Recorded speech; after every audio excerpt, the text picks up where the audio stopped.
ಪಾಪ ಖಾದರ್ ಏನು ಹೇಳಿದ್ರು, ಯು ಟಿ ಖಾದರು, ರಾಯರೆಡ್ಡಿಯವರೇ ಯತ್ನಾಳಿಗೆ ಸಂಪೂರ್ಣ ಅಧಿಕಾರ ಕೊಟ್ಟಿನಿ, ಪಾಕಿಸ್ತಾನಕ್ಕೆ ಯಾವ ಶಬ್ದದಿಂದ ಬೈದರೂ ಬಯಲಾಕತ್ತ. ಛತ್ರಪತಿ ಶಿವಾಜಿ ಮಹಾರಾಜ್ ಕಿ ಜೈ ಶ್ರೀರಾಮ್. ಭಾರತ ಬಿಟ್ಟು ರಾಮ ಇಲ್ಲ, ರಾಮನ ಬಿಟ್ಟು ಭಾರತ ಇಲ್ಲ. ರಾಮ ಎಲ್ಲ ಜಾತಿ ಒಳಗಿನವ್ರ ಮನೆಯಾಗ ಒಬ್ಬ ರಾಮ ಇದ್ದಾನೆ.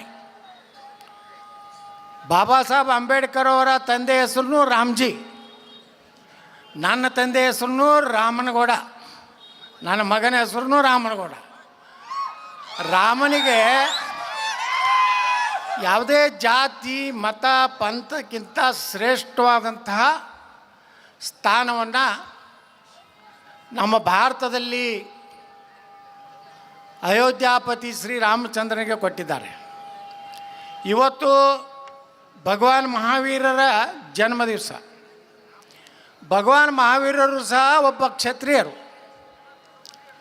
ಅವರು ಜೀವನದಲ್ಲಿ ಕೊನೆಯದು ಏನು ಈ ಅಹಿಂಸಾ ಪರಮೋ ಧರ್ಮ ಅನ್ನುವಂಥ ಶ್ರೇಷ್ಠ ಸಂತರಾಗಿ ಜೈನ ಧರ್ಮವನ್ನು ಈ ದೇಶದಲ್ಲಿ ಅಷ್ಟೇ ಅಲ್ಲ ಜಗತ್ತಿನಲ್ಲಿ ಜೈನ ಧರ್ಮದ ಏನು ನಮ್ಮ ಸ್ಥಾಪಕರಿದ್ದಾರೆ ಭಗವಾನ್ ಮಹಾವೀರರಲ್ಲೂ ಸಹ ಇವತ್ತು ಹುಟ್ಟುಹಬ್ಬದ ಅವರ ಜನ್ಮ ಜಯಂತಿಯ ಶುಭಾಶಯಗಳನ್ನು ತಮಗೆಲ್ಲರಿಗೂ ನಾನು ಸಲ್ಲಿಸಲಿಕ್ಕೆ ಬಯಸ್ತಾ ಇದ್ದೇನೆ ಬಂಧುಗಳೇ. ಎಷ್ಟೋ ಜನ ರಾಜ ಅಶೋಕನಿಂದ ಹಿಡಿದು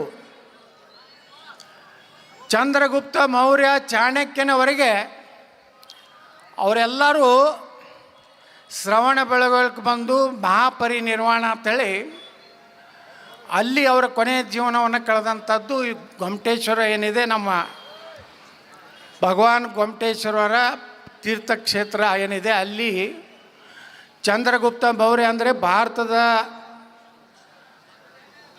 ದೊಡ್ಡ ಚಕ್ರವರ್ತಿ. ಅಂಥ ಚಕ್ರವರ್ತಿ ಸಹ ಕೊನೆಯ ದಿವಸಗಳಲ್ಲಿ ಜೈನ ಧರ್ಮವನ್ನು ಸ್ವೀಕಾರ ಮಾಡಿ ಅವರ ಗುರುಗಳಾದಂಥ ಆಚಾರ್ಯ ಚಾಣಕ್ಯ ಜೈನ ಧರ್ಮವನ್ನು ಸ್ವೀಕಾರ ಮಾಡಿ ಗೊಮ್ಮಟೇಶ್ವರನ ಸನ್ನಿಧಾನದಲ್ಲಿ ತಮ್ಮ ಪ್ರಾಣವನ್ನು ಮಹಾಪರಿನಿರ್ವಾಣ ಏನು ಕರೀತಾರೆ ಅವರೊಳಗೆ ಕೊಟ್ಟಂಥ ಜನ್ಮಭೂಮಿಯು ಕರ್ನಾಟಕ. ಬಾಬಾ ಸಾಹೇಬ್ ಅಂಬೇಡ್ಕರ್ ಅವ್ರದ್ದು ಮಾತು ಹೇಳ್ತಾರೆ, ಸಂವಿಧಾನವನ್ನು ಲೋಕಸಭೆಯಲ್ಲಿ ಸಮರ್ಪಣೆ ಮಾಡಿದ ಮೇಲೆ ಒಂದು ಆಕಾಶವಾಣಿಗೆ ಒಂದು ಸಂದೇಶ ಕೊಡ್ತಾರೆ. ಭಾರತದಲ್ಲಿ ಅರ್ಹತೆ, ಯೋಗ್ಯತೆ, ಸಾಮರ್ಥ್ಯಕ್ಕೆ ಎಂದೂ ಕೊರತೆ ಇಲ್ಲ. ರಾಮಾಯಣವನ್ನು ಬರೆದವರು ಮಹರ್ಷಿ ವಾಲ್ಮೀಕಿ ಅವರು, ವಾಲ್ಮೀಕಿ ಜನಾಂಗದವರು.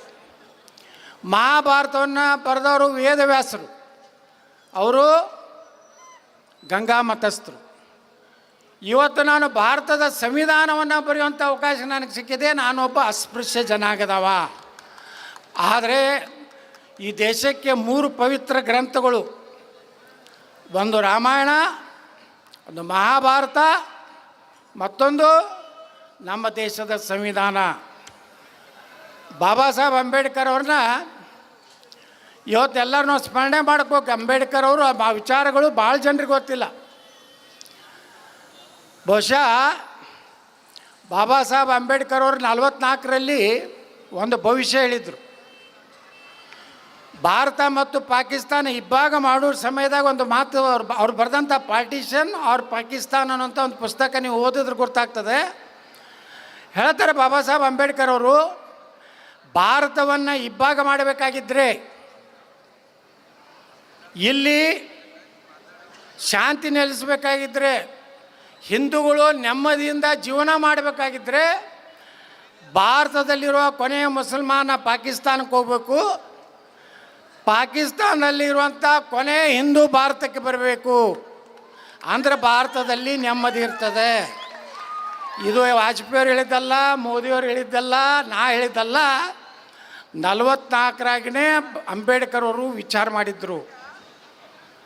ಯಾಕೆ ಮಾಡಿದ್ರು ಅಂದ್ರೆ, ಇವತ್ತು ರಾಮನ ಮೆರವಣಿಗೆ ಮೇಲೆ ಕಲ್ಲು ಹಾಕ್ತಾರೆ, ಗಣಪತಿ ಮೆರವಣಿಗೆ ಮೇಲೆ ಪೆಟ್ರೋಲ್ ಬಾಂಬ್ ಹಾಕ್ತಾರೆ, ನಾವು ಒಂದರೆ ಅವ್ರ ಮನೆ ರಂಜಾನ್ ಆಯಿತು, ಯಾರು ಒಂದರ ಕಲ್ಲರು ಒಗದಿವನು ಭಾರತದಾಗ ಒಂದು ಕಡೆರೆ. ಇವತ್ತು ಅಂಬೇಡ್ಕರ್ ಅವತ್ತು ಹೇಳಿದ್ರು ನಿಜ ಆಯ್ತಲ್ಲ. ಇವತ್ತು ಅವರು ಸಮಾಧಾನದಿಂದ ಅಣ್ತಂಬ್ರಂಗೆ ಇರ್ಲಕ್ಕೆ ಸಾಧ್ಯನೇ ಇಲ್ಲ ಅಂತ ಹೇಳಿದ್ರು ಯಾರು. ಅವ್ರ ಧರ್ಮದಾಗ ಮತ್ತೊಂದು ಧರ್ಮವನ್ನು ಸಹೋದರ ಅಂತ ನೋಡುವಂಥದ್ದು ಅವ್ರ ಧರ್ಮದಾಗೇ ಇಲ್ಲ. ಅವ್ರು ಯಾವಾಗಲೂ ಕಿತಾಪತಿ ಮಾಡ್ತಾರ್ತೇಳಿ ಅಂಬೇಡ್ಕರ್ ಅವ್ರು ಹೇಳಿದ್ದಾರೆ. ಇವತ್ತು ಅಂಬೇಡ್ಕರ್ ಅವ್ರನ್ನ ದೂರ ಇಟ್ಟರು ನಮ್ಮವರು. ಅಂಬೇಡ್ಕರ್ ಅವ್ರಿಗೆ ಎಷ್ಟು ತೊಂದರೆ ಕೊಟ್ಟರು. ಸಂವಿಧಾನ ಬರೆದಂಥ ಪುಣ್ಯಾತ್ಮಗೆ ದಿಲ್ಲಿ ಒಳಗೆ ಒಂದು 10 ಫೂಟ್ ಜಾಗ ಕೊಡಲಿಲ್ಲ ಅಂತ್ಯಕ್ರಿಯೆಗೆ. ಅಂಬೇಡ್ಕರ್ ಅವರಿಗೆ ಭಾರತ ರತ್ನ ಕೊಡಲಿಲ್ಲ. ಅಂಬೇಡ್ಕರ್ ಅವರ ಫೋಟೋ ಪಾರ್ಲಿಮೆಂಟ್ನಲ್ಲಿ ಇರಲಿಲ್ಲ. ಇವೆಲ್ಲ ಯಾವಾಗ ಬಂದವು ಅಂದ್ರೆ ಮೊರಾರ್ಜಿ ದೇಸಾಯಿ, ಅಟಲ್ ಬಿಹಾರಿ ವಾಜಪೇಯಿ, ನರೇಂದ್ರ ಮೋದಿಯವ್ರು ಬಂದ್ಮ್ಯಾಗ ಇವತ್ತು ಅಂಬೇಡ್ಕರ್ ಅವ್ರದ್ದು ನೀವು ಜೀವನ ಏನಾರೇ ದಿಲ್ಲಿ ಒಳಗೆ ಅವ್ರು ಕೊನೆ ಉಸಿರಿಳಿದಂಥ ಮನೆ ನೀವು ನೋಡಬೇಕಾಗಿದ್ದರೆ ಇವತ್ತು ಸುಮಾರು 106 ಕೋಟಿ ರೂಪಾಯಿ ಖರ್ಚು ಮಾಡಿ ನರೇಂದ್ರ ಮೋದಿಯವರು ಪಂಚತೀರ್ಥ ತಳಿ ಮಾಡ್ಯಾರ. ಅಂಬೇಡ್ಕರ್ ಕಲ್ತಂಥ ಲಂಡನ್ನಿನ ಶಾಲಾ ಕೋಣೆ ಇರ್ಬೋದು, ಅದು ಮನೆ ರೂಮ್ ಇರ್ಬೋದು, ಅವ್ರ ಅಂತ್ಯಕ್ರಿಯೆ ಮಾಡಿದಂಥ ಜಾಗ ಇರ್ಬೋದು, ದಿಲ್ಲಿಯಲ್ಲಿ ಅವ್ರ ಕೊನೆ ಉಸಿರು ಅಂದರೆ ಅಂಬೇಡ್ಕರ್ ಅವರಿಗೆ ಯಾವ ರೀತಿ ತೊಂದರೆ ಕೊಟ್ಟರು ಅನ್ನೋಂಥದ್ದು ಯಾಕೆ ಹೇಳ್ತಾ ಇದ್ದೀನಿ ಅಂದರೆ, ನಾವು ಹಿಂದೂಗಳು ನಮ್ಮಲ್ಲಿ ಭೇದ ಅಸ್ಪೃಶ್ಯತೆಯನ್ನು ವ್ಯವಸ್ಥಿತವಾಗಿ, ಹಿಂದೂ ಧರ್ಮ ಅಂದರೆ ಅಸ್ಪೃಶ್ಯತೆ, ಹಿಂದೂ ಧರ್ಮ ಅಂದರೆ ಸಾವಿರಾರು ವರ್ಷಗಳಿಂದ ಒಬ್ಬ IAS ಅಧಿಕಾರಿಗಳು ಸಿಕ್ಕಿದ್ರು ಅಂತ 2 ವರ್ಷದಿಂದ ನನಗೆ. ಅವ್ರು ಹೇಳ್ತಾಯಿದ್ರು ಅಸ್ಪೃಶ್ಯತೆ ಇತ್ತಂದರೆ ಉಡುಪಿ ಶ್ರೀಕೃಷ್ಣ ಸಂತ ಕನಕದಾಸನ ಭಕ್ತಿಗೆ ಮೆಚ್ಚಿ ಹೊಳ್ಳಿ ನಿಂದಿರ್ತಾನೆ. ಅಂದರೆ ದೇವರಿಗೆ ಜಾತಿ ಇಲ್ಲ, ನಾವು ಮಾಡಿದಂಥವ್ರು ಜಾತಿ ನಾವು. ಅದರ ಪರಿಣಾಮವಾಗಿ ಬಂಧುಗಳೇ ಇವತ್ತು ಹಿಂದೂಗಳ ಪರವಾಗಿ ಮಾತನಾಡುವಂಥವ್ರು ಜನರಿಗೆ ಬೇಕಾಗಿದೆ. ನಮ್ಮ RS ಪಾಟೀಲ್ ಹೇಳಿದ್ರಲ್ಲ, ಈ ನಾಟಕ ಕಂಪ್ನಿ ಮಾಡೋರನ್ನ ಜನ ಭಾಷಣ ಕೇಳೋಕ್ಕೆ ಯಾರೂ ಬರೋದಿಲ್ಲ. ಇಷ್ಟು ಜನ ಸೇರ್ತಾರಂದ್ರೆ ಇದೇನು ನಾವೇನು ಅಲ್ಲಿ ಟೆಂಪೋ ಮಾಡಿಲ್ಲ, ಜೀಪ್ ಕೊಟ್ಟಿಲ್ಲ, ಡಾಬಾದ ಊಟದ ವ್ಯವಸ್ಥೆ ಮಾಡಿಲ್ಲ. ನೀವೆಲ್ಲ ಎದಕ್ಕೆ ಬಂದಿರಂದ್ರೆ ಅದು ಬಸನಗೌಡ ಪಾಟೀಲ್ ಸಲುವಾಗಿ ಅಲ್ಲ, ಸನಾತನ ಧರ್ಮ ಉಳಿಬೇಕು ಅನ್ನೋಂಥ ಕಾರಣದಿಂದ ಇವತ್ತು ಎಲ್ಲ ಬಂದಿರಿ. ಯಾರೇನೇ ಹೇಳಿ ಸನಾತನ ಧರ್ಮ ಭಾರತದಲ್ಲಿ ಜಾಗೃತಿ ಆಗ್ತಾ ಇದೆ.